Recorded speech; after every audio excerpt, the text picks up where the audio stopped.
हाम्रो बेडखोले केदार मन्दिरमा पिपलको रुख ढलेर ठ्याक्कै मन्दिरलाई बचाएको छ। अनि हावाहुरीले र पसिना पानीले यत्रो रुख ढल्या छ। यो पिपलको एउटा हाँगा मोटो रुख, भयङ्कर मोटो छ। यत्रो मोटो रुख हाम्रो पुरानो पिपल। तीनवटा हाँगा मध्ये, चारवटा हाँगा मध्ये एउटा पहिला भाँचिएको थियो, एउटा हाँगा अहिले ढलेको अवस्था छ।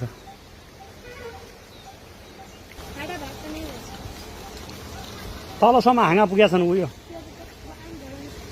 हाँगासँग तलसम्म पुगेका छन्।